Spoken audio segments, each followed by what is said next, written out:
ज्ञानेश्वरा नमो ज्ञानेश्वरा। निवृत्ती उदारा सोपानदेवा। मुक्ताबाई नमो त्रिभुवन पावनी। आद्यत्रय जननी देवांची जयांचे केलिया स्मरण। होय सकळ विद्यांचे अधिकरण। तेची वंदू श्रीचरण श्री गुरूंचे ते नमस्कारुनी आता। श्री भगवानुवाच मय्यासक्त मना पार्थ योगम युञ्जन मदाश्रयः असंशयं समग्रं मां यथा ज्ञास्यसि तच्छृणु।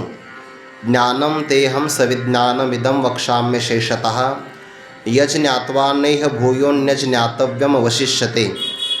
आता अज्ञान अवघे हारपे विज्ञान निःशेष करपे आणि ज्ञान ते स्वरूपे होणे जाईजे।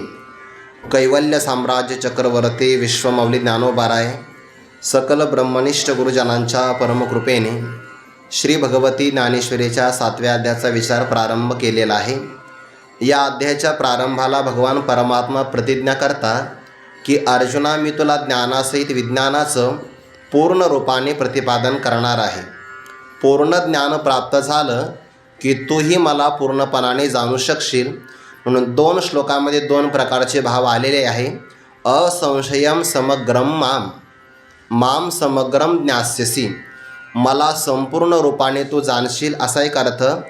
आणि अशेषतः विज्ञानसहितम सविज्ञानम ज्ञानम अहम वक्ष्यामि, म्हणजे पूर्ण रूपाने मी तुला ज्ञान प्रतिपादन करणार आहे।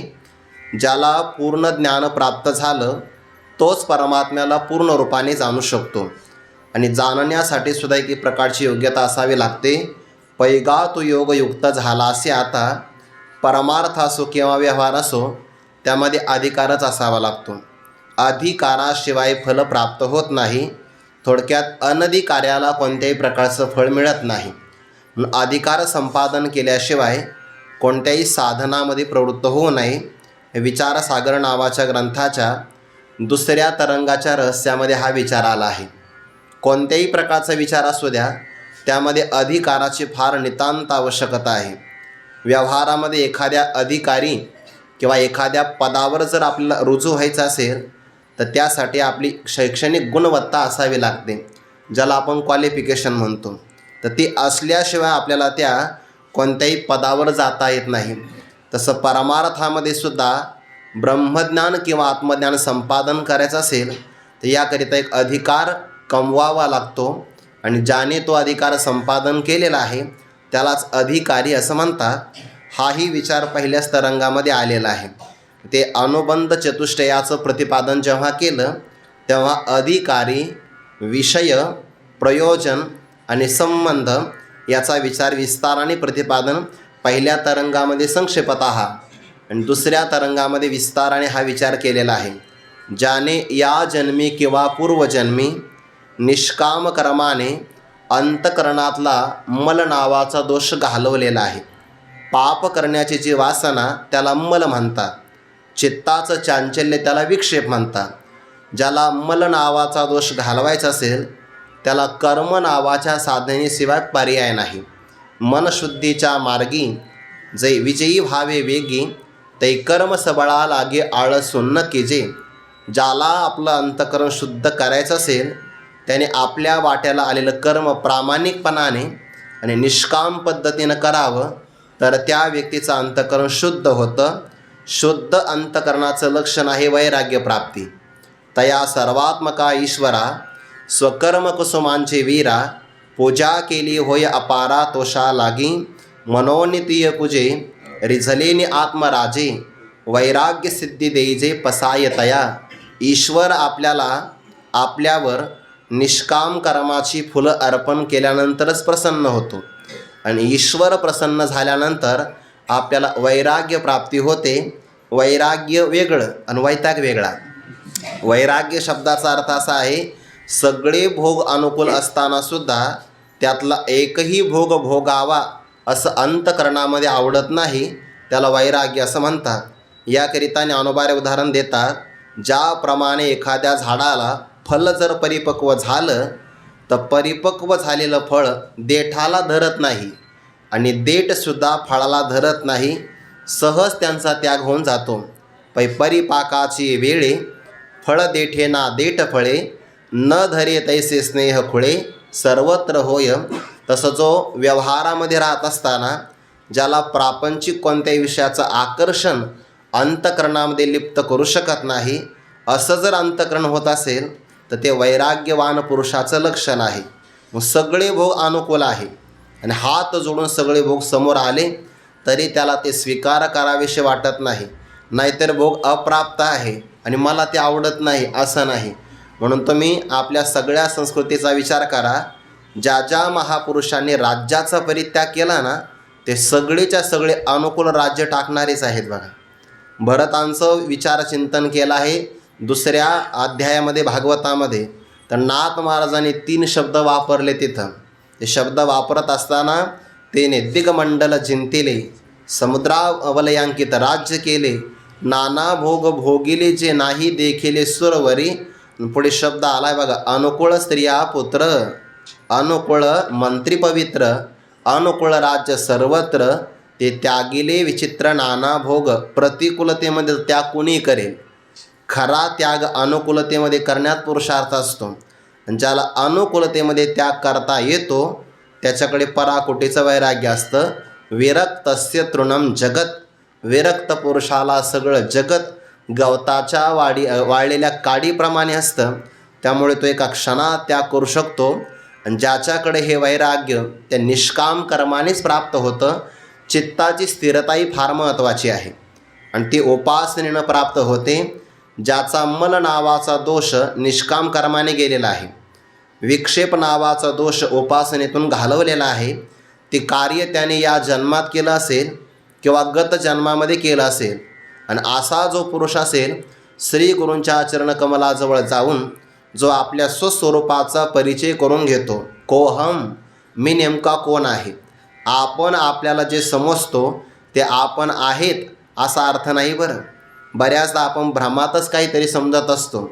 व्यवहारामध्ये रस्त्यावर रज्जू पडलेली असते, रज्जू म्हणजे दोरी, पण दोरी रूपाने कळाली नाही तर त्या संस्कारजन्य पुरुषावर जसा संस्कार असेल तसा त्याला भ्रम होतो.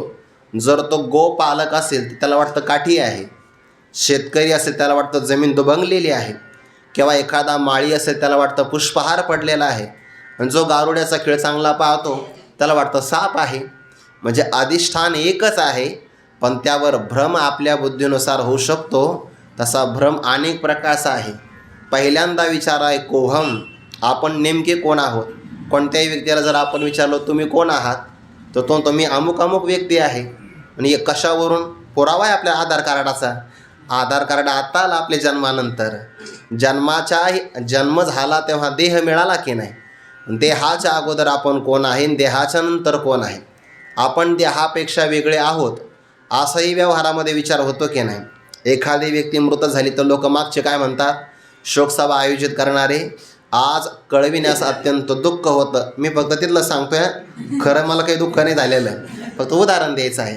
आज कळविण्यास अत्यंत दुःख वाटतं आहे की आपल्यामध्ये असणारी ही व्यक्ती निघून गेली, अजून अंत्यसंस्कार झालेला नाही. व्यक्ती निघून गेली, त्याचा देह पडलेला असतो. ज्या अर्थी देह इथं आहे आणि व्यक्ती निघून गेली म्हणजे जाणारी व्यक्ती देहात आली असली पाहिजे की नाही. जसं आता 7 वाजता आपण या सभागृहामध्ये येतो पाठाच्या ठिकाणी, आणि 8 वाजले की आपण निघून जातो. म्हणजे ज्या धर्मशाळेत आपण आलो, ज्या धर्मशाळेतून आपण जाणार त्यापेक्षा आपण वेगळे आहोत ना. वेगळे आहोत म्हणून तर जाण्या येण्याचा व्यवहार करतो ना. किंवा ज्या घरात आपण येतो, ज्या घरातून जातो त्यापेक्षा आपण वेगळे असतो. तसं ज्या देहात आपण आलोत आणि ज्या देहातून आपण जातोय तो जीवात्मा देहापेक्षा वेगळा असला पाहिजे. वेगळा असेल तर नेमकं कोण आहे, कर्म करता आहे का भोगता आहे, सच्चिदानंद स्वरूप आहे का आणखीन कसा आहे, मर्यादित आहेत का व्यापक आहे, अशी जिज्ञासा निर्माण होते की नाही. त्याला विचार म्हणतात कोहम. आपल्या स्वतःचा परिचय आपल्याला नसतो आणि असला तरी तो भ्रमात्मक असतो. मग आपण कोण आहोत हा परिचय शास्त्र आपल्याला करून देतं. जेव्हा वेद आपल्याला स्वतःच्या परिचयाचा श्लोकाच्या द्वारे उपदेश करतं तेव्हा वेदाच्या त्या वाक्याला अवांतर वाक्य म्हणतात. आणि जेव्हा वेद जीवाचा आणि परमात्म्याचा ऐक्यभावाचा विचार प्रतिपादन करतात तेव्हा अशा वचनाला महावाक्य असं म्हणतात. आणि 4 वेदाचे 4च महावाक्य आहे. तत्वमसी, प्रज्ञानम ब्रह्म, अयमात्मा ब्रह्म, अहम ब्रह्मास्मी. 3.5 हाताचा देह मी नाही, पंचकोशात्मक शरीर माझं स्वरूप नाही, जागृती स्वप्नान सुषुप्ती या 3 अवस्थाही माझ्या नाही. मी 3 देहाच्या 3 अवस्थेच्या पंचकोशात्मक शरीराच्या अतीत असणारं सच्चिदानंद स्वरूप आहे. मी आत्मा आहे आणि माझाच आत्मा ब्रह्मस्वरूपाने व्यापक आहे. असं ज्या साधकाला संशय विपर्यय ज्ञान होतं त्याचा हा शेवटचा जन्म असतो. आता पुन्हा त्याला जन्मालाच यावं लागत नाही. एवढं मात्र आहे की त्याच्या या शरीरातलं एवढा फक्त जन्म संपला की एका मृत्यूच्या नंतर पुन्हा त्याला जन्म नाही. नस पुनरावर्तते, नस पुनरावर्तते. ज्याला हे आत्मज्ञान झालं त्याच्या जीवनातलं दुःख नष्ट होतं. व्यवहारातलं उदाहरण आहे ना, एखाद्याला जर दोरीवर सर्पाचा भ्रम झाला तर तो अत्यंत वेगाने पळतो, घामाघूम होऊन जातो. कधीकधी पळाल्यामुळे त्याचे दात पडतात किंवा रक्तही त्याच्या अंगातून येतं. असं सगळं दुःख त्याला भोगावं लागतं. पण जर एखादा जाणकार पुरुष आला, त्याने कंदिलाच्या माध्यमातून दोरीचं दोरी रूपाने ज्ञान करून दिलं तर दोरीचं अज्ञानही जातं आणि अज्ञानापासून निर्माण होणारा विक्षेप सर्पही जातो. आता त्याचे घामाघूम झालेले शरीर पाहिलं की त्याला हसू येतं. अरे विनाकारण भ्रमामध्ये मी पळालो. आता त्याचे दातही पडलेले आहे, त्याच्या अंगाला ठेस लागली, रक्तही सांडतं आहे, पण तरीसुद्धा त्याला दुःख होत नाही. कारण का? भ्रमनिवृत्त झाला ना. आणि भ्रमनिवृत्त झाला की त्याच्या जीवनातला विक्षेपही निवृत्त होत असतो. पण सगळ्यात मोठा पुरुषार्थ आहे आत्मस्वरूपावर असणारं जे अज्ञान, जेही आपल्या कल्पनेतलं आहे ते निवृत्त करणं. आणि ते एका जीवनामध्ये झालं की त्याच्या जीवनातली ती सफलता आहे. आणि अशी सफलता माझ्या अर्जुनाला प्राप्त व्हावी म्हणून भक्तराज अर्जुनाने प्रश्न न करताही परमकरुणा संपन्न असणाऱ्या देवाने ज्ञानम तेहम सविज्ञानम इदम वक्ष्यामि अशेषतः यज्ञात्वा नेह भूयोन्य ज्ञातव्यम वशिष्यते. मी तुला विज्ञानासहित ज्ञान प्रतिपादन करतो की जे जाणल्यानंतर पुन्हा तुला काहीही जाणण्याची गरजच राहणार नाही. म्हणजे एक साधन असं आहे की त्या पलीकडे आता जाणणं नाही, त्या पलीकडे प्राप्तव्य नाही, भोक्तव्य नाही, काही करणं म्हणजे कर्तव्यसुद्धा नाही. मग असं एक जाणावं की परत जाणणं शिल्लकच राहणार नाही. आणि ते जाणणं फक्त आत्मज्ञानाचंच आहे. आपल्या आत्मस्वरूपाचं जाणणं प्राप्त झालं ज्ञान की पुन्हा काहीही जाणणं शिल्लक राहत नाही. आणि व्यवहारातलं तुम्ही कितीही जाणा तरी मनुष्य एका ना एका क्षेत्रामध्ये अज्ञानी राहिल्याशिवाय राहत नाही. व्यवहारातलं किती तुम्ही जाणा, ब्रह्मदेवाचं जरी आयुष्य मिळालं तरी व्यवहारातल्या सर्व शाखांमधलं किंवा सर्व क्षेत्रातलं आपल्याला ज्ञान कधीच मिळू शकत नाही. जरी एखाद्याला एखाद्या क्षेत्रातली PhD मिळाली, त्याला शास्त्रामध्ये शब्द आहे विद्यावाचस्पती, व्यवहारातला शब्द आहे, इंग्रजीमध्ये PhD म्हणतात त्याला. तर ते सुद्धा त्याची एका क्षेत्रातलीच असते. व साहित्यातली असेल तर रसा अलंकाराच्या किंवा आणखीन काही क्षेत्रातली नसेल. ब्रह्मदेवाचं जरी आयुष्य मिळालं तरी व्यवहारातलं ज्ञान मनुष्याला पूर्ण कधीच होऊ शकत नाही. पण मानवी देहाचं आयुष्य मिळालं आणि संतांच्या सानिध्यामध्ये आला की त्याला ब्रह्मज्ञान, आत्मज्ञान झाल्याशिवाय राहत नाही. मग ते ज्ञान प्रतिपादन करायचं असेल तर ते विज्ञानासहित प्रतिपादन करावं लागतं. त्याचे आपण 2 अर्थ पाहिले. ज्ञान म्हणजे परोक्ष ज्ञान, विज्ञान म्हणजे अपरोक्ष ज्ञान. आणि ज्ञानोबाराने जे चिंतन केलेलं आहे त्यामध्ये ज्ञान शब्दाचा अर्थ होतो स्वयंप्रकाश रूप असणारं, ज्याला आत्मा ब्रह्म असं म्हणतात, ते स्वरूपभूत ज्ञान. त्या ज्ञानाला ज्ञानोबारी इथं ज्ञान म्हणतात. त्या व्यतिरिक्त असणारं जे प्रपंच त्याला विज्ञान म्हणतात. आणि प्रपंचाला खोटा असतानाही खरं मानणं, सत्यबुद्धीला ज्ञानोबारे अज्ञान असं म्हणतात. या ज्ञानोबाऱ्याने केलेल्या व्याख्या आहे. म्हणून आपल्याला ज्ञानेश्वरीमध्ये कुठेही जरी या व्याख्या आल्या याचा अर्थ असाच करायचा. 6व्या अध्यायामध्ये एक ओवी आली होती बघा, जो हा विज्ञानात्मक भावो तया विवरिता झाला वावो, मग पाहो लागला तव ज्ञान ते तोची. तर विज्ञानात्मक भाव आला की विज्ञान म्हणजे प्रपंच, प्रपंचाला तो पाहू लागला, विवरिता झाला वावो, तो प्रपंच खोटा ठरला. आणि मग जेव्हा तो विचार करू लागला तर स्वरूपभूत ज्ञान हे आपलं स्वरूप आहे, असा विचार तिथं आला. म्हणून विज्ञान शब्दाचा प्रपंच असा अर्थ घ्यायचा, अज्ञान शब्दाचा प्रपंचाच्या ठिकाणी असणारी सत्यत्व बुद्धी असा अर्थ घ्यायचा, आणि ज्ञान शब्दाचा वृत्ती ज्ञान असा अर्थ न करता स्वरूपभूत स्वयंप्रकाश ज्ञान असा एक अर्थ घ्यायचा. एक थोडंसं उदाहरण सांगेन, मग हा भाव लक्षात आपल्या येईल. हे विचारसागरामध्ये उदाहरण आलं आहे.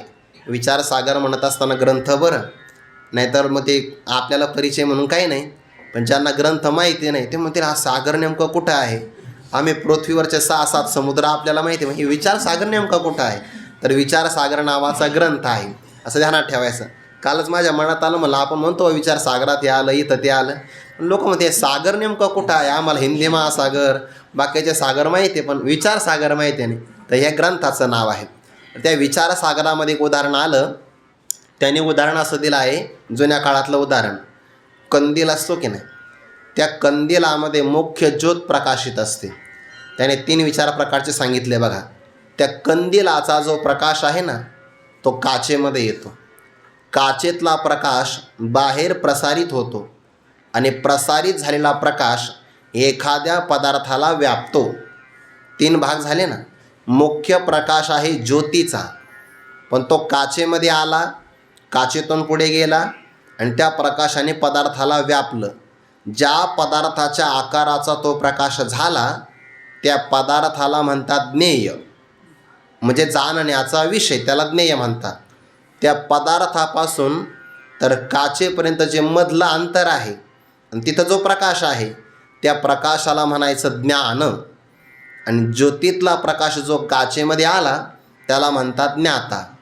ज्ञाता, ज्ञान, ज्ञेय ही त्रिपुटी आहे. आता थोडासा बारकाईने विचार करायचा. हे झालं दृष्टांत. तसा स्वयंप्रकाश फक्त परब्रह्माचाच आहे, म्हणजे आपल्या आत्मस्वरूपाचा आहे. आणि तो प्रकाश काचेमध्ये आला म्हणजे अंतकरणामध्ये आला, म्हणून अंतकरणामध्ये आलेल्या प्रकाशाला म्हणायचं ज्ञाता. ज्ञाता कोण आहे? काचेप्रमाणे अंतकरण आहे, म्हणजे परमात्म्याचा प्रकाश, कारण ते स्वरूपभूत स्वयंप्रकाश ज्ञान आहे. आणि अंतकरण हे सत्वगुणाचं कार्य असल्यामुळे त्या प्रकाशाला अंतकरण ग्रहण करतं. जसं आरसा स्वच्छ असल्यामुळे त्याच्यामध्ये प्रतिबिंब पडतं ना, तसं अंतकरण सत्वगुणाचं कार्य असल्यामुळे त्याच्यामध्ये ब्रह्मचैतन्याचा प्रकाश पडतो. पण तो आरशातल्या प्रतिबिंबाप्रमाणे नाही बरं, कारण परब्रह्माला आकारच नाही आहे. आरशाच्या समोर व्यक्तीला आकार असतो म्हणून आरशामध्ये प्रतिबिंब दिसू शकतं, पण तसं अंतकरणामध्ये परब्रह्माचा काय असा ठसा नाही उमटत. तर त्या अंतकरणामध्ये अहम, मी असं जे ज्ञान प्रगट होतं ना, त्या ज्ञानाला म्हणतात ज्ञाता. स्वयंप्रकाश असणारं ज्ञान जसं त्या काचेमध्ये यावं ज्योतीचं, तसं आत्मप्रकाश, ब्रह्मप्रकाश अंतकरणामध्ये आला की त्याला म्हणतात ज्ञाता. आता अंतकरणाचा परिणाम होतो, त्याची वृत्ती तयार होते. वृत्तीसुद्धा शुद्ध आहे, मग तो वृत्तीतला प्रकाश अंतकरणातून पदार्थापर्यंत बाहेर जातो अंतकरण वृत्तीद्वारे. तर त्या वृत्तीला म्हणायचं ज्ञान. आणि समोर असणारा जो कोणता विषय असेल त्या विषयाला म्हणायचं ज्ञेय. हे आपल्या जीवनात असंच घडतं. आतमध्ये आहे आत्मप्रकाश, खरं तो आतच आहे असं नाही, बाहेरसुद्धा आहे. फक्त शरीराच्या संबंधाने हा विचार करावा लागतो, नाहीतर आत्मा इथं नाही का? इथे सुद्धा सामान्य रूपाने आहे. फक्त अंतकरणामुळे तो विशेष भावाला प्राप्त होतो. आपलं अंतकरण आहे ज्ञाता. त्या अंतकरणाच्या वृत्तीचा परिणाम झाला की त्याला म्हणायचं ज्ञान आणि विषयाला म्हणायचं ज्ञेय. ज्ञाता, ज्ञान, ज्ञेय ही आहे त्रिपुटी. आता बारकाईने विचार करायचा. जे काचेतला प्रकाश बाहेर गेलेला आहे, बाहेर काचेतमध्ये अगोदर आला, तो काचेतला प्रकाश थोडासा बाहेर गेला. बाहेर गेलेला जो प्रकाश आहे तो काचेच्या आतमध्ये असणाऱ्या मुख्य ज्योतीला प्रकाशित करेल का? नाही करणार. कारण का? ते अखंड प्रकाशमान आहे आणि तिचा प्रकाश खूप जास्त आहे. तिचा थोडासा प्रकाश काचेत येतो आणि काचेतला थोडा प्रकाश त्या वृत्तीत प्रगट होतो. ज्याच्यामध्ये थोडा प्रकाश आहे ते जास्त प्रकाशमान असणाऱ्या ज्योतीला काय प्रकाशित करणार आहे? तसं अंतकरणामध्ये प्रगट झालेलं अहम ब्रह्मास्मित्याकारक वृत्तीज्ञान त्याला म्हणतात जाणीव. ते जाणीव जसं तो प्रकाश बाहेरच्या विषयाचं प्रकाशन करू शकतो पण आतल्या ज्योतीचं प्रकाशन नाही करू शकत, तसे आपली अंतःकरणाची वृत्ती आणि वृत्तीमध्ये असणारा चिदाभास बाह्य पदार्थाचं प्रकाशन करू शकतो. आपण काल हे उदाहरण पाहिलं ना, अंतःकरणाची वृत्ती नेत्रेंद्रियाद्वारे विषय देशापर्यंत जाते, विषयाला व्यापते, तर ते अंधकाराचं आवरण प्रकाशाने जातं, अज्ञानाचं आवरण वृत्तीमुळे जातं आणि अयम घटा हा संज्ञान चिदाभासामुळे आपल्याला होतं. पण जेव्हा वृत्ती अंतर्मुख होते ना, तेव्हा अंतर्मुख झालेली वृत्ती फक्त आवरणभंग करते. वृत्तीस्थ असणारा चिदाभास किंवा चैतन्याचा प्रकाश तो आतल्या असणाऱ्या आत्मस्वरूपाचं प्रकाशन करू शकत नाही. म्हणून म्हणावं लागतं तैसे जाणीव चेतन रिगे. जाणीव जड पदार्थाला जाणू शकते कारण त्याला स्वतःचं प्रकाशन करता येत नाही. जड वेगळं आणि जड वेगळं बरं. उच्चार बदलता अर्थ बदलतो. जड म्हणजे वजनाने जड आणि जड शब्दाचा अर्थ होतो ज्याला स्वतःचंही ज्ञान नाही आणि जो दुसऱ्यालाही जाणू शकत नाही त्याला जड म्हणतात. जड पदार्थाचं ज्ञान होण्यासाठी दोघाची गरज आहे. वृत्ती व्याप्तीची पण गरज आहे आणि चिदाभासाची त्याला फलव्याप्ती म्हणतात. जसं घटाखाली पदार्थ ठेवला तर काठीचीही गरज आहे आणि तो पदार्थ पाहण्यासाठी दिव्याची पण गरज आहे. पण घटाखाली जर दिवाच असेल तर फक्त काठीची गरज आहे. त्या दिव्याचं प्रकाशन करण्यासाठी दुसरा दिवा लावायचा नाही कारण तो स्वयंप्रकाश आहे. तसं वृत्ती जेव्हा अंतर्मुख होते तेव्हा वृत्ती फक्त अज्ञान आवरणभंग करते आणि एकदा अज्ञान आवरणभंग झालं तर आत्मा आपलं स्वतःचं स्वरूप स्वयंप्रकाश आहे. त्याच्या प्रकाशनासाठी आता बुद्धीची गरज नाही म्हणून जाणीव तिथं प्रवेश नाही करत. तैसे जाणीव चेतन रेगे 5व्या क्रमांकाची ओवी. विचार मागोता पाऊले निघे. दोन पदार्थांचं मिश्रण वेगवेगळं करण्याचं सामर्थ्य ज्या बुद्धीमध्ये असतं ना त्याला विवेक किंवा विचार म्हणतात. जसं पाण्यामध्ये दूध टाकलं, दुधात पाणी नाही म्हणत मी, पाण्यामध्ये दूध जर आपण टाकलं आणि जर ते मिश्रण आपण राजहंसासमोर ठेवलं तर त्यातलं बरोबर दूध प्राशन करणं आणि पाण्याला अवशिष्ट ठेवणं याला म्हणतात विवेक. तसं या जगतामध्ये अनात्म काही घटक आहे आणि आत्मस्वरूपाचा सुद्धा एक विचार आहे. अनात्मवर्ग नीर सांडोनी आत्मरसाचे क्षीर चरतातीचे सविचार राजहंस. या बुद्धीच्या शक्तीला म्हणतात विचार किंवा विवेक. पण या विवेकाची विचाराची आता इथे अपेक्षा राहत नाही. विचार मागोता पाऊली निघे. मागच्या पावलाने विचार निघून जातो. आपलं कामच संपलेलं आहे ना आता, त्यामुळे विचाराचं प्रयोजन राहत नाही. बुद्धीला जाणीव म्हणतात, जाणीव तिथं नाही. विचार मागच्या पावलाने निघून जातो आणि तर्क म्हणजे अनुमान प्रमाण ज्याला म्हणतात. त्या तर्कालासुद्धा प्रत्यक्ष प्रमाणाची गरज असते. जसं किंवा एखाद्या पर्वतावर आपल्याला धूर दिसला तर आपण काय म्हणतो, पर्वतो वन्यमान. हा पर्वत अग्नीने संपन्न आहे. का म्हणे, धूमत्वात. हे पंचमी आली ना, पंचमी विभक्ती, त्यामध्ये हेतू येत असतो. तर्कशास्त्रामध्ये हा विचार आहे. पण धूमावरून, धुरावरून मग त्याची व्याप्ती सांगतात. यत्र यत्र धूमहा तत्र तत्र वन्यही. ज्या ज्या ठिकाणी धूर असतो त्या त्या ठिकाणी अग्नी असतो. जसं की स्वयंपाकघरामध्ये तिथं धूर आहे म्हणजे अग्नी आहे. पण आत्मस्वरूपाच्या बाबतीमध्ये असं काही अनुमान देता येत नाही. नाही म्हणे या ठिकाणी हे आहे मग आत्मा आहे, तसा नाही. अनुमान प्रमाणाचा तो विषय होत नाही. हा तर्काची दिठी गोचरणो हे किरीटी. कारण तर्कस्य अप्रतिष्ठानाद्वा. तर्क हा कायम अस्थिर असतो आणि तर्काने झालेलं ज्ञान काही खरं ज्ञान नसतं कारण तो अस्थिर असतो. तर्क आयनीने गे अंगी जयाच्या. तर्काचं चातुर्य तिथं चालत नाही. म्हणजे जे तर्काचं चातुर्य चालत नाही, विचार मागच्या पावलांनी निघतो आणि जाणीव जिथं प्रवेश करू शकत नाही, असं जे स्वयंप्रकाश तत्व आहे त्याला चित स्वरूप स्वयंप्रकाश असल्यामुळे अर्जुना तया नाव ज्ञान, त्याला ज्ञान म्हणतात. म्हणजे इथं ज्ञान शब्द हा मला याचं ज्ञान झालं, मला त्याचं ज्ञान झालं किंवा वृत्ती ज्ञानाचा विषय असा नाही बरं. ज्ञान शब्द आला आपल्यासमोर तर त्याचा स्वरूपभूत ज्ञान ब्रह्म किंवा आत्मा असा अर्थ घ्यायचा आणि कधी कधी वृत्ती ज्ञान असा अर्थ घ्यायचा. शब्दाचं ज्ञान झालं वृत्तीजन्य ज्ञान आहे. पण हे ज्ञान मात्र असं आहे की तिथं जाणीवेचा प्रवेश नाही. म्हणून त्याला म्हणतात स्वयंप्रकाश ज्ञान. आणि हे ज्ञान मी तुला सांगणार आहे, म्हणजे मी तुला ब्रह्मतत्व प्रतिपादन करणार आहे किंवा तुझ्या स्वतःचं आत्मस्वरूप सांगणार आहे, त्याला म्हणतात ज्ञान. आणि ते ज्ञान सोडून इतर प्रपंच हे विज्ञान, पंचभूतांचा विस्तार किंवा पंचविषयांचा विस्तार, त्याला म्हणायचं प्रपंच.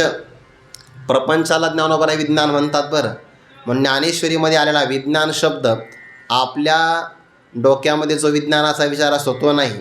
प्रपंचाला ज्ञानोबा म्हणतात विज्ञान. नाही तर लोक सध्याला विज्ञानामध्ये हे शोध लागला, विज्ञान असं म्हणतं आहे, वैज्ञानिकांचं हे म्हणणं आहे, इथं नाही. प्रपंचाला म्हणायचं विज्ञान. म्हणून व्यवहारामध्ये किती शोध लागला, विज्ञानाने ही प्रगती केली ती, तरी ते प्रपंचच आहे. प्रपंच हे विज्ञान. आणि प्रपंचाच्या ठिकाणी असणारी सत्यत्व बुद्धी त्याला अज्ञान म्हणतात. हेही जाण. भगवान म्हणतात नुसतं ज्ञान जाण असं नाही. अर्जुना तया नाव ज्ञान हेही जाण. प्रपंच हे विज्ञान हेही जाण. सत्यबुद्धी ते अज्ञान हेही जाण. म्हणजे काय काय जाण? ज्ञानही जाण, विज्ञानही जाण आणि अज्ञानही जाण. हे कशासाठी जाणायचं बरं? त्यातला विचार ज्ञानोबा पुढे सांगतात. 3 गोष्टी कळाव्या का एक कळावी? खरं तर तिन्ही पण कळाव्या, पण खऱ्या पद्धतीने विचार केला तर एकच कळावं. म्हणजे मग दोन सोडायचं आहे. काही गोष्टी त्यागा करता कळाव्या, काही स्वीकार करण्यासाठी कळाव्या. तर त्यापैकी जे ज्ञान आहे ना, ब्रह्मज्ञान म्हणतात. म्हणजे ब्रह्माचं ज्ञान नाही, ब्रह्म हेच ज्ञान किंवा ज्ञान हेच ब्रह्म किंवा आत्मज्ञान आपण जेव्हा म्हणतो की नाही, षष्टी प्रयोग नाही करायचा. आत्म्याचं ज्ञान असं नाही, आत्मा हाच ज्ञानस्वरूप आहे किंवा ज्ञानालाच दुसरा शब्द आत्मा आहे. आणि ते ज्ञान असं आहे, पंचदशीकारांनी पहिल्या प्रकरणात त्याचा विचार केला आहे. बघा, थोडासा विस्तार होईल आपला, पण आता सांगणं गरजेचं आहे. कारण जर तो आता नाही सांगता आला तर परत तशी काही संधी येणार नाही. जे प्रस्तुत प्रकरणामध्ये आलं आहे ते त्याच प्रसंगाला सांगितलं पाहिजे.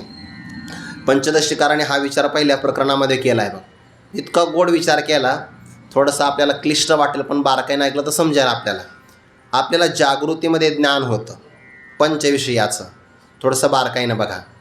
शब्द ज्ञान, स्पर्श ज्ञान, रूपज्ञान, रसज्ञान आणि गंधज्ञान. 5 प्रकारचं ज्ञान झालं की नाही? 5 प्रकारचं ज्ञान नाही, ज्ञान एकच आहे. शब्द, स्पर्श, रूप, रसगंध हे विषय आहेत. विषय बाजूला काढा ना, मग शब्द ज्ञान शिल्लक राहतं. स्पर्श ज्ञान, रूप ज्ञान, गंध ज्ञान आणि शेवटचं आहे रसज्ञान. हे सगळे ज्ञान आहे की नाही? म्हणजे ज्ञान एकच आहे, फक्त विषय बदलतात. म्हणजे जागृतीमध्ये विषय जरी बदलले तरी ज्ञान एक रूपाने आहे. स्वप्नात चाला म्हणजे फक्त विचारापुरतं चाला, लगेच काही स्वप्नात जाऊ नका, कारण स्वप्नात जाण्याच्या अगोदर झोप लागावी लागते. म्हणून तुम्ही लगेच प्रयोग करू नका. सुषुप्ती स्वप्न अवस्थेमध्ये चाला. जसं जागृतीमध्ये आपल्याला पंचविषयाचं ज्ञान होतं, स्वप्नामध्ये सुद्धा ज्ञान होतंच की नाही? स्वप्नातले सुद्धा विषय भिन्न असतात, पण स्वप्नातलं ज्ञान मात्र एकच आहे. मग स्वप्नातही विषय तेच आहे, ज्ञान एकच आहे. जागृतीमध्ये विषय बदलतात, ज्ञान एकच आहे. अवस्था भेद का केला? तर त्यांनी सांगितलं जागृतीतले विषय स्थिर असतात आणि स्वप्नातले विषय अस्थिर असतात, म्हणून 2 अवस्था सांगितल्या. नाहीतर स्वप्नात सुद्धा ज्ञान एकच आहे, जागृतीमध्ये सुद्धा ज्ञान एकच आहे. आता सुषुप्ती अवस्थेमध्ये चाला. गाढ झोपेमध्ये पहिल्यांदा ज्ञान आहे का, हा तर विचार करावा लागेल. मग ते सुषुप्तीमध्ये गाढ झोपेमध्ये ज्ञान आहे का, याकरता जागृतीचा अनुभव घ्यावा लागतो. जाग झाल्यानंतर व्यक्ती काय म्हणतो, मी इतक्या वेळापर्यंत सुखाने झोपलो होतो आणि मला काहीच कळालं नाही. सुखाने झोपलो होतो हा त्याचा अनुभव आहे, पण स्मृती आहे. कारण प्रत्यक्ष आता नाही. जाग झाल्यानंतर त्याला ते आठवतं ना, मी सुखाने झोपलो होतो, म्हणजे भूतकाळ झाला, म्हणजे सुखाचा अनुभव आहे. पुन्हा काय म्हणतो, मला काहीच कळालं नाही. अरे पण काहीच न कळणं याला अज्ञान म्हणतात. आणि ज्या अर्थी तू म्हणतो मला काही कळालं नाही, हे कळाल्याशिवाय सांगतो का? याचा अर्थ अज्ञानाचं तिथं ज्ञान आहे ना. म्हणून सुखाचं आणि अज्ञानाचं सुषुप्ती अवस्थेमध्ये ज्ञान आहे. याचा अर्थ काय झाला? आपल्याला एका दिवसामध्ये 3 अवस्था येतात, जागृती, स्वप्न आणि सुषुप्ती. पण 3 अवस्था जरी बदलल्या तरी पण जागृतीतलं ज्ञान, स्वप्नातलं ज्ञान आणि सुषुप्ती अवस्थेमधलं ज्ञान बदलत नाही. जे 3 अवस्थेमध्ये बदलत नाही त्याला एकरूप म्हणतात. एका दिवसातही बदलत नाही, आठवड्यात पण बदलत नाही, 15 दिवसाच्या पक्षातही बदलत नाही आणि महिनाभरातही बदलत नाही. 6 महिन्याचं अयन गेलं तरी बदलत नाही, वर्ष गेलं तरी बदलत नाही, वर्षानुवर्ष गेलं. मासाब्द युगकल्पेषु गतागम्येष्वनेकधा नोदेति नास्तमेते का संविदेशा स्वयंप्रभा. महिने युग कल्पच्या कल्प जरी गेलं तर ज्ञान बदलत नाही आणि जे बदलत नसतं ना ते अमर असतं. म्हणून आपलं जे ज्ञान आहे ना आत्मस्वरूप ज्ञान, हे देह येता जाता जागृती आदी अवस्था येता जाता, पण ज्ञान मात्र एकरूप आहे. आणि जे एकरूप ज्ञान आहे ना ते जाणलं पाहिजे. प्रपंचाचं ज्ञान बदलणार आहे. भगवान म्हणतात अर्जुना तया नाव ज्ञान येर प्रपंच हे विज्ञान, आणि ते उत्पन्न होत नाही बरं. नोदेति नास्तिमेते का संविदेशा स्वयंप्रभा. ते ज्ञान उत्पन्नही होत नाही देहाप्रमाणे आणि नष्टही पावत नाही देहाप्रमाणे, ते अखंड आहे. हे बाकीचे सगळे व्यवहार जातात येतात, पण ज्ञान मात्र एकरूपाने आहे. असं पंचदशीकारांनी पहिल्याच प्रकरणामध्ये हा विचार केला आहे. अर्जुना तया नाव ज्ञान, आणि प्रपंच विषयाचं ज्ञान, पंचमहाभूताचा विस्तार किंवा जगत, त्याला ज्ञानोबाऱ्या म्हणतात विज्ञान. आणि विज्ञानाला प्रपंचाला खरं मानणं ते अज्ञान आहे. ज्याला ज्याला जग खरं वाटतं तो अज्ञानी आहे. आता हे स्पष्ट म्हणता येत नाही, पण व्याख्यामध्ये बसतं की नाही. सत्यबुद्धी ते अज्ञान चालवी ते व्यवहार सत्य म्हणून. सगळा व्यवहार सत्यत्वाने चालतो की नाही, सत्य म्हणूनच चालतो आहे. पडिले हे रूढी जगा परिचार चालवी ते व्यवहार सत्य म्हणून. सगळा व्यवहार सत्य म्हणून चालतो आहे. हा उपजने आणि म्हणे हे साचची जे का मानणे तो जीवलोक मी म्हणे संसार होणं. बारकावा आहे त्यातला. जे इतर आचार्यांनी संसाराची व्याख्या केली. पुनरपि जन्म पुनरपि मरणम पुनरपि जननी जठरे शयनम यव संसारे. पुन्हा पुन्हा जन्माचं पुन्हा पुन्हा मरायचं याला म्हणतात संसार. ज्ञानोबांची व्याख्या परिष्कार केलेली आहे. ते उपजने आणि निमने उत्पन्न होणं आणि मरण देहाचं आहे. आणि ते देहाचं मरणं देहाचं जन्मनं हे खरं मानणं आणि ते आपलं मानणं याला ज्ञानोबा संसार म्हणतात. हा संसार आहे. सत्यत्व बुद्धी ते अज्ञान, त्याला ज्ञानोबा संसार म्हणतात.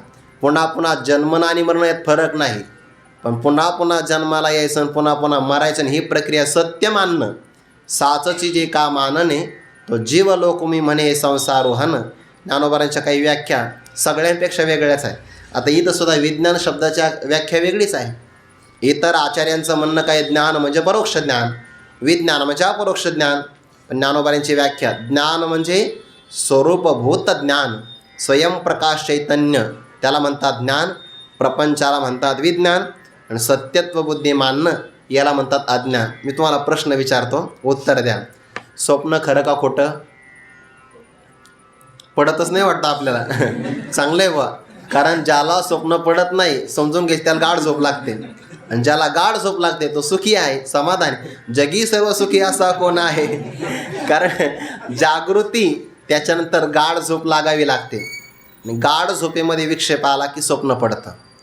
व्यवहारामध्ये आपण काय म्हणतो, स्वप्न खोटं आहे. स्वप्न खोटं आहे ना? स्वप्न खोटं आहे का खरं आहे? काही स्वप्न खरे असतात. जसं की सापडविले वाटे जाता गंगा स्नान स्वप्न खरं झालं, किंवा ज्ञानोबाऱ्यांचे वडील पिताश्री विठ्ठलपंतांचं स्वप्न खरं झालं, सिद्धोपंतांना पडलेलं स्वप्न खरं झालं. पण तत्वात हा विचार केला हे अपवाद असतात. हा संवादी भ्रमामध्ये किंवा विसंवादी भ्रमाचा विचार केला, भ्रमच असतो पण फल चांगलं मिळतं, त्याला संवादी भ्रम म्हणतात. जे रत्न माहिती नव्हतं पण रत्नाच्या प्रकाशावर आणि दिव्याच्या प्रकाशावर दोघाला दोन बुद्धी झाल्या, तर त्याला दिव्याच्या प्रकाशावर रत्न कळालं, त्याचा हात भाजला. आणि एकाला रत्न माहिती नव्हतं पण रत्नाच्या प्रकाशावर रत्नबुद्धी झाली, तो त्याचा भ्रमच होता पण त्याला रत्न मिळालं. तसं स्वप्नामध्ये संवादी भ्रम, तर ते काही काही खरे ठरतात, काही काही स्वप्न खरे ठरतात. पण व्यवहारामध्ये स्वप्न खोटंच मानलं जातं की नाही? स्वप्न खोटं आहे. पण स्वप्नामध्ये जर एखादं अरिष्ट आलं तर काही माणसं नंदीच्या कानात जाऊन सांगतात ना, सिद्धेश्वराच्या समोर पाहिले मी असे काही काही. अरे नंदीच्या कानात नेमकं काय सांग? नंदीला काय त्रास द्यायचा? स्वप्न पडलं आहे आपल्याला, आपलं प्रारब्ध आहे. पण काही काही लोक असं नंदीच्या कानात सांगतात किंवा काही तुळशीजवळ सांगतात. याचा अर्थ काय? त्यांना स्वप्नसुद्धा खरं वाटते. स्वप्न खोटं आहे. आता ज्याला स्वप्न एवढं खरं वाटतं त्याला जागृती किती खरी वाटेल. आणि ज्याला जागृती स्वप्न खरं वाटतं, सत्यबुद्धी ते अज्ञान हेही जाण. ते सत्यबुद्धी हे काय आहे? अज्ञानच आहे. पण ते सुद्धा तो जाणलं पाहिजे. अज्ञान कशासाठी जाणावं? अज्ञानामुळेच सगळा विक्षेप आहे. अज्ञानामुळे सगळी हानी आहे. अज्ञान निवृत्त झालं पाहिजे यासाठी ते जाणावं. विज्ञान का जाणावं? विज्ञान नाशिवंत म्हणून जाणावं. आणि ज्ञान म्हणजेच ब्रह्मचैतन्य ते जाणावं नाही लागत. ते जाणणारा तत्स्वरूप होऊन जातो. आणि एकदा तत्स्वरूप झाला की अमर नस पुनरावर्तते. म्हणून अमरपणा करता ज्ञानही जाणलं पाहिजे. ज्ञान काय आहे कळालं पाहिजे. ब्रह्मतत्व काय आहे? ब्रह्मतत्वाशी एकरूप झाला की नस पुनरावर्तते. इथपर्यंत 3 व्याख्या सांगितल्या. आता ज्ञानोबऱ्या पुढे विषय सांगतात. आता म्हणजे यानंतर बरं, आता नूतन विषयाला प्रारंभ आहे. इथपर्यंत ज्ञान, विज्ञान आणि अज्ञान या व्याख्यांचं प्रतिपादन केलं. आता काय सांगायचं? खरं तर सांगणं आता संपलेलंच आहे. या पलीकडे सांगणं काही नसतं. पण यानंतर आता अज्ञान अवघे हारपे, विज्ञान निशेष करपे आणि ज्ञान ते स्वरूपे होणे जायजे. सगळ्यात महत्त्वाची ओवी आहे. हे सांगितलं कशासाठी? त्याचं प्रयोजन इथं आहे. आपल्यासमोर काय काय आलं? ज्ञान, विज्ञान आणि अज्ञान. सत्यत्व बुद्धी असताना प्रपंचाची ती आसक्ती वाढविते. आणि विज्ञान स्वरूप असणारा प्रपंच आपल्याला परमात्म्याकडे जाऊ देत नाही. अगापै पंडोकुमारा एता स्वरूपाची आघारा करी तसे आडवारा विश्वाभास जो. विश्वाचा आभास म्हणजेच प्रपंच आहे. प्रपंच परमात्म्याकडे जाऊ देत नाही. पण तो प्रपंच बाधित झाला पाहिजे. त्या प्रपंचाची असणारी सत्यत्व बुद्धी गेली पाहिजे. म्हणून व्यवहारामध्ये ज्याला सत्यबुद्धी असते त्याला दुःख होतं. आणि ज्याला सत्यत्व बुद्धी नसते त्याला दुःख होत नाही. उदाहरण, समजा एखादी व्यक्ती नाटक पाहते आहे. नाटकामध्ये अभिनय चांगला असतो. तर ज्याला ते नाटक खरं वाटतं की नाही त्याला राग येतो बघा. समजा बा रावण आहे नाटकातला आणि जानकी मातेचं अपहरण करतो आहे. तर ते अभिनयावरलं ज्याला खरं वाटलं ना, तसा भाविक व्यक्ती कधी कधी रावणाला इथून फटका मारतो आणि त्याला ते खरं वाटलं. त्याला रडू येतं कधी कधी. किंवा एखादी व्यक्ती असं पण होऊ शकतं, हनुमंताने लंका जाळली आणि ज्याला ते खरं वाटलं तो पाणी आणायला जातो. नको बा लंका फार मोठी जळायला, आपल्याकडे लाग आली मग. म्हणजे सत्यत्व बुद्धी ही सुखदुःखाला कारण असते. पदार्थ कधीही सुखदुःखाला कारण नसतो. पदार्थावर असणारी सत्यत्व बुद्धी किंवा अनुकूल प्रतिकूल बुद्धी हे मनुष्याच्या सुखदुःखाला कारण आहे. ईश्वराची सृष्टी आपल्या सुखदुःखाला कारण आहे. आपण म्हणतो ना, सध्याच्या काळामध्ये गर्दी वाढली, सध्याच्या काळामध्ये असं झालं तसं झालं. ही ईश्वर सृष्टी आहे, ती बदलत राहणार आहे. त्याच्यावर असणारी आपली जी अनुकूल प्रतिकूल बुद्धी आहे ती आपल्या सुखदुःखाला कारण. ती बाजूला काढली सुखदुःख मनुष्याला होत नाही. म्हणून प्रपंचाच्या बाबतीमध्ये प्रपंच निवृत्त नाही करायचा. प्रपंचावर म्हणजेच विज्ञानावर आलेली जी सत्यत्व बुद्धी आहे ती घालवायची आहे. आणि सत्यत्व बुद्धी निघून गेली म्हणजे ज्या सर्पाचे दात पाडलेले आहे त्याची भीती असते का? त्याची भीती नाही. उलट तो मनोरंजनाला कारण ठरतो. तसं प्रपंचाची सत्यत्व बुद्धी निघून गेली की त्याचं काही नाही. मग मी व्यवहारी असे न वर्तत जेवी जळा आत पद्मपत्र. आता करायचं काय? आता अज्ञान अवघे हारपे. अज्ञान म्हणजे काय? सत्यत्व बुद्धी म्हणलं की नाही, व्याख्या ध्यानात ठेवायच्या. अज्ञान आलं म्हणजे प्रपंचाच्या विषयीची सत्यत्व बुद्धी गेली पाहिजे. आणि ब्रह्मज्ञानाचं हेच फल आहे की ज्याच्यामध्ये प्रपंचाची सत्यत्व बुद्धी निघून जाते. पंचदशीकाराने एक श्लोक वापरला आहे बघा. विचारा जायते बोधाः अनिच्छायं न निवर्तयेत सोत्पत्ती मात्रा संसारे दहत्यखिल सत्यताम. असा शब्द आला आहे पंचदशीमध्ये. म्हणजे विचारापासून तत्त्वज्ञान प्राप्त होतं आणि तत्त्वज्ञान प्राप्त झालं की स्वतःची उत्पत्ती झाल्याबरोबर संसाराविषयी असणारी जी सत्यत्व बुद्धी आहे ना, दहती, ते नष्ट होऊन जाते. म्हणजे प्रपंचाला ते खरं मानत नाही. खरं मानलं की दुःख आहे. सत्यत्व बुद्धी. विचारसागरामध्ये एक उदाहरण आलं आहे, थोडंसं वेगळं आहे. ते एकाच्या असणाऱ्या, ते उदाहरण थोडं ग्राम्य भाषेतलं आहे, विस्तार नाही करत त्याचा. आणि एक असणारी स्त्री दुसऱ्या स्त्रीला आपले काही विचित्र अनुभव सांगत होती आणि तेवढा तिचा पती आला. त्या पतीनं ते दरवाजातून ऐकलं. म्हणे आपली बायको जिला आपण धर्मपत्नी म्हणतो त्याशी विचित्र अनुभव सांगते आहे. आणि तिच्या त्या लक्षात आलं, गुरुवारी मारुती बाबा सांगत असं, बाई चाप्टर होती, तिच्या लक्षात आलं की आपला पती हे सगळं ऐकत आहे. आणि तेवढ्यात तिने एक वाक्य वापरलं आपल्या मैत्रिणीला, तेवढ्यात मी जागे झाले. त्या पतीला वाटलं अरे आपली बायको तर स्वप्न सांगत होती, सत्यत्व बुद्धी गेली निघून. त्याने हातात एवढा मोठा दगड घेतला, तेल टाकून तिथंच. विचार सागरात तुम्ही ते बाहेर रस्त्यामध्ये आलेला सत्यत्व बुद्धी होते. एवढे विचित्र अनुभव सांगते आहे, त्याला असं वाटलं होतं हिला मारून टाकावं. पण तिच्या लक्षात आलं की हे सगळं आपल्या पतीनं ऐकलं आहे. चॅप्टर होते ना ते सांगितलं, तेवढ्यात मी जागे झाले. मग त्याला काय वाटलं, अरे हे खरं नाही, हे स्वप्नातलं आहे. झाली सत्यत्व बुद्धीने गेली निघून. आता अज्ञान अवघे हारपे, प्रपंचातली सत्यत्व बुद्धी पूर्णपणाने निघून जाईल. आणि सत्यत्व बुद्धी गेली म्हणजे प्रपंचाच्या विषयी असणारं जे अज्ञान गेलं. तर अज्ञानाने काय होतं, अज्ञान गेलं की अज्ञान कार्य जात असतं. रज्जूवरचं अज्ञान गेलं तर अज्ञानापासून निर्माण झालेला सर्प निवृत्त होत असतो. कुठं निवृत्त होतो, रज्जूच्याच ठिकाणी निवृत्त होतं. जे ज्याच्या अज्ञानाने भासतं ते त्याच्या ज्ञानाने निवृत्त होतं. पण खोटा पदार्थ, खोटा सर्प असतो ना, म्हणून तो वारुळात नाही जात. खोटा असल्यामुळे तो रज्जूरूप होऊन जातो.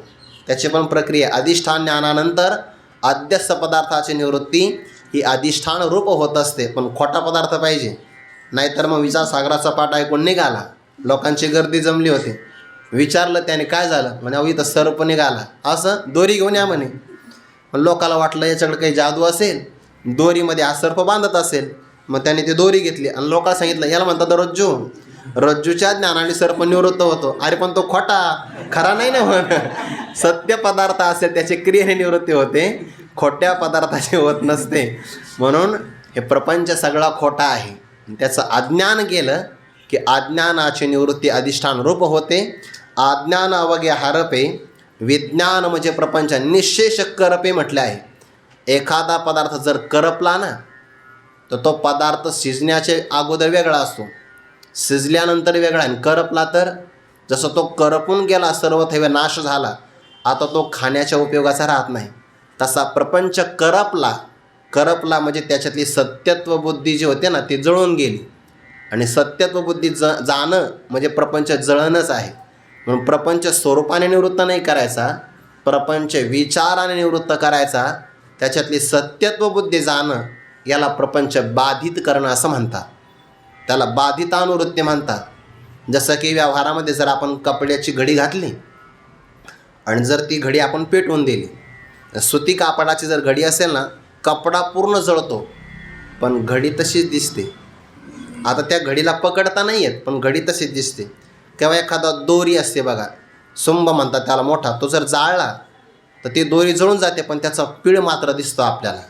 तसं प्रपंचाचं आपल्याला खरं ज्ञान झालं ना तर प्रपंचात बदल नाही होत, आपल्या असणाऱ्या वृत्तीत बदल होतो, विचारात बदल होतो. ज्या प्रपंचाला आपण खरं मानलं आहे तो प्रपंच कल्पित खोटा मानला जातो. आणि खोटा मानला की मग तो आपल्याला कोणत्याही प्रकारचा त्रास किंवा दुःख देऊ शकत नाही.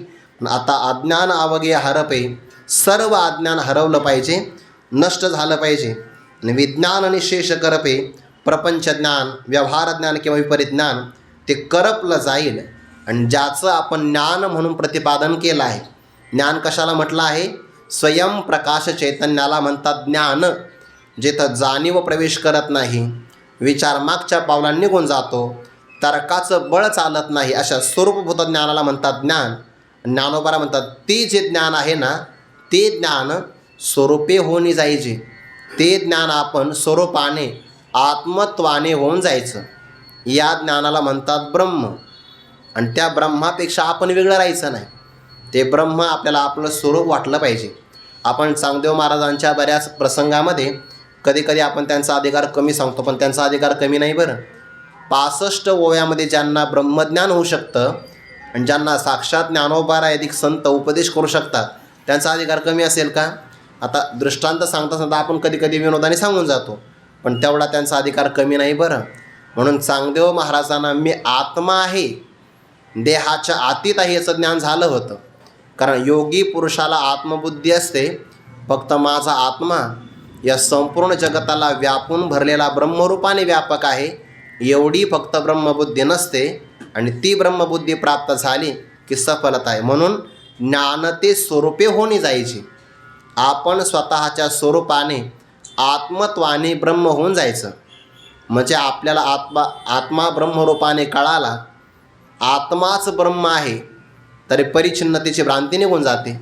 आणि ब्रह्मच आत्मा आहे तर परोक्षतेची भ्रांती निघून जाते. ज्ञान ते स्वरूपे होणे जायचे. ज्ञान म्हणजे ब्रह्म आणि स्वरूपाने म्हणजे ते ब्रह्मच माझा स्वरूप आहे, आत्मा आहे असं होऊन जावं. आणि ज्याला हे झालं तो ब्रह्मापेक्षा वेगळा राहत नाही. जसा मिठाचा खडा समुद्रामध्ये पडला तर तो समुद्रा एवढाच व्यापक होतो, वेगळा राहत नाही. तसं ज्याला मी ब्रह्म आहे असं निसंदेह ज्ञान झालं की मग तो जीव हे भाष सरे, ब्रह्म परमात्म बोधे भरे. त्याची जीवत्व दशा निघून जाते आणि तो ब्रह्मभावाला प्राप्त होतो. ते शरीर भाव नासते, इंद्रिय विषय विसरते, जे सोहम भाव प्रतिती प्रगट होय. असा भाव प्रगट झाला की ब्रह्माला जाणणारा ब्रह्मापेक्षा वेगळा राहत नाही. म्हणून ज्ञान ते स्वरूपे होणे जायचे. आणि ज्यालाही ब्रह्मप्राप्ती झाली, ज्याची सत्यत्व बुद्धी निघून गेली, ज्याच्याकरता प्रपंच बाधित झाला, आता हे सगळं कार्य झालं की नाही, प्रपंचाची सत्यत्व बुद्धी निघून गेली, अज्ञानावगे हरपे, प्रपंचाचा बाध निश्चय झाला, विज्ञान निशेष करपे. आणि ज्याला ब्रह्मतत्व म्हणतात त्याच्याशी एकरूप झाला, आता पुढं काय राहिलं? आता त्याच्या जीवनामध्ये प्राप्ती नाही, ज्ञातव्यसुद्धा काही राहिलं नाही. ते ज्ञातव्य म्हणजे जाणण्याचा विषय काही न राहिल्यामुळे आता वक्ता आणि श्रोता दोन्हीसुद्धा एका आनंदाला प्राप्त होतात. जेणे सांगतयाचे बोलणे खुंटे, ऐकतयाचे व्यसन तुटे, हे जाणणे साने मोठे वरो नेदी, ऐसे वर्मचे गूढ ते किजेल वाक्यारूढ, जेणे थोडेनी पुरे कोड बहुत मनीचे. हे जाणणं असं आहे, या जाणण्याचा भगवान परमात्मा पुरस्कार करतात आणि ज्ञानोबरा त्याची स्तुती सांगतात. प्रभाव काय या ज्ञानाचा? ज्याला ब्रह्मज्ञान प्राप्त झालं किंवा ज्याला ते श्रवण करायला मिळालं, आता एक अवस्था अशी आहे की जिथं सांगावंसं वाटत नाही, आणि एक अवस्था अशी की जिथं ऐकण्याचं प्रयोजन राहत नाही. ऐकावं कुठपर्यंत? जोपर्यंत आपल्याला ते प्राप्त होत नाही तोपर्यंत. आणि वक्त्याने सांगावं कुठपर्यंत? समोरच्या व्यक्तीचा संशय जात नाही तोपर्यंत. आणि सांगणाऱ्याला कुठपर्यंत काम आहे? शंका जोपर्यंत येतात तोपर्यंत सांगावं लागतं. आणि ऐकावं कुठपर्यंत? जोपर्यंत सगळ्या शंका जात नाही तोपर्यंत. म्हणजे शंका ही सांगण्याला आणि ऐकण्याला कारण आहे. शिष्याच्या शंका जोपर्यंत जात नाही तोपर्यंत गुरुजींनी सांगत राहावं, आणि जोपर्यंत निसंदेह बोध होत नाही तोपर्यंत विचारत राहावं. ज्याने सांगतयाचे बोलणे खुंटे, जे तत्व प्राप्त झालं असता सांगणाऱ्याचं वक्त्याचं सांगण्याचं काम संपून जातं, बोलणं संपून जातं. कारण एक अवस्था अशी आहे जिथं बोलण्याचं प्रयोजन राहत नाही. चालावं कुठपर्यंत? मुक्काम येत नाही तोपर्यंत. मुक्काम आला की चालणं संपतं. शब्द हे साधन आहे. शब्द अज्ञान आवरण करेपर्यंत सोबत राहतं, पण एकदा जर आपल्याला स्वरूप प्राप्त झालं की ते विषय साधनं मागं राहून जातात. आपण उदाहरण दिलं होतं, जलतरण तलाव असतो की नाही, त्याच्यावर एक फळी असते, त्याच्याखाली गुंडाळी म्हणजे स्प्रिंग असते, त्यावर आपण उभं राहिला दाब दिला की ती फळी आपल्याला पाण्यात ढकलते, पण ती जागेवरच राहते. तसा शब्द आपल्याला परमात्मा प्राप्ती करून देतो, शब्द मागच राहतो. आणि शब्द मागे राहिले पाहिजे. एका अवस्थेमध्ये शब्द मागे राहतात. सांगतयाचे बोलणे खुंटे, सांगणाऱ्याचं बोलणं आता मौनाने सांगावं लागतं. आता असं सांगावं लागतं की शब्द तिथपर्यंत पोहोचत नाही, कारण खरा परिचय झाला की ते शब्दाचा विषय नाही होत, ते शब्दाला अविषय आहे. म्हणून शब्द प्रमाण मागं सरकतं. सांगतयाचे बोलणे खुंटे, जो ऐकतो आहे त्या ऐकणाऱ्याचं व्यसन. व्यसन शब्दाचे दोन अर्थ होतात. व्यसन म्हणजे दुःख आणि व्यसन म्हणजे चटक. ज्याला चट लागलेली आहे, ऐकतच राहावं, तर ते ज्याची चटकसुद्धा संपते. ऐकतयाचे व्यसन तुटे, किंवा ऐकणाऱ्याचं दुःख नाहीसं होतं. आणि हे ब्रह्मज्ञान असं आहे, जाणणे साने मोठे वरून नेदे, लहान मोठा असा फरकच राहू देत नाही. म्हणजे हे ज्ञान असं आहे, वक्ता आणि श्रोता समान होऊन जातात, कारण दोघाचं अधिष्ठान ब्रह्मच आहे, आत्मरूपाने एकच आहे. म्हणजे वक्ता आणि श्रोता कुठपर्यंत? जोपर्यंत स्वरूपाशी एकरूप होत नाही तोपर्यंत. एकदा एकरूप झाले की हे जाणन लहान आणि मोठा असा भेद उरू देत नाही. ऐसे वर्म जे गूढ, अशा प्रकारचं जे गूढ म्हणजे अधिकारी पुरुषाला हे सहज कळतं आणि अनधिकाऱ्याला कळतच नाही म्हणून त्याला गूढ म्हणतात. असं जे गूढ वर्म आहे ते किचेल वाक्यारूढ, ते वाक्यावर आरूढ करणार म्हणजे वाक्याच्या माध्यमातून बोलण्यातून तुम्हाला आमने सांगणार. जेने थोडेने पुरे कोड बहुत म्हणीचे, जे ब्रह्मज्ञान दिसायला थोडंच आहे, महावाक्यातून येतं म्हणून थोडंच आहे, पण थोडं जरी असेल त्याचा परिणाम मोठा आहे. गुरुवारी मारो तेव्हा सांगतात ना, नाही एक जर मला ते पिलू थोडं लहान आहे, अरे लहान असू ते नागाचं आहे, लहान जरी असेल त्याचा प्रभाव मोठा आहे की नाही. जैसे अंगे साने परिणामे थोर, महावाक्य अंगाने लहान आहे, परिणाम त्याचा मोठा आहे. तसं हे ब्रह्म उपदेश ब्रह्मज्ञान थोडेनी थोडंच आहे, बहुत मनीचे कोड पुरे, पण आपल्या मनातलं दुःख निवृत्तीचं आणि परमानंद प्राप्तीची जी मोठी अपेक्षा आहे, ज्याला मोक्ष म्हणतात, ते त्याने प्राप्त होते. पण हे तत्त्व शब्दाने सांगावं लागतं, पण एका ठिकाणी मात्र शब्द बंद पडतात. ज्ञानोबांनी 15व्या अध्यायामध्ये उदाहरण दिलं आहे. जुन्या काळातलं मर्यादेचं उदाहरण आहे. ते वधूला आपल्या पतीचा परिचय सखी विचारतात. 5-6 माणसं समोर आहे, 6 माणसं, आणि मग ते 5 जणांचा विचार सांगते, हा नाही हा नाही. जेव्हा खरा पती आला की ती बोलतच नाही. जैसे न सांगणे वरी बाळापती शिरूप करी, तसं बोलणे मालेपणे विवरी अचर्चाते. म्हणजे जे आत्मा नाही ते सांगण्यासाठी हे नाही हे नाही, न इति न इति असं म्हणावं लागतं. पण स्वयंप्रकाश आत्मा शिल्लक राहिला की बोलणं गप्प होतं. जिथं गप्प झालं, श्रुतीसुद्धा गप्प राहते, मौन राहते, आणि मौनातूनच ते प्राप्त होतं. म्हणून सांगणाऱ्याचं बोलणं थांबतं, ऐकणाऱ्याचं दुःख निवृत्त होतं, लहान मोठे भेद राहत नाही. असं जे गूढात्मक वर्म आहे ते मी तुला वाक्यातून सांगणार.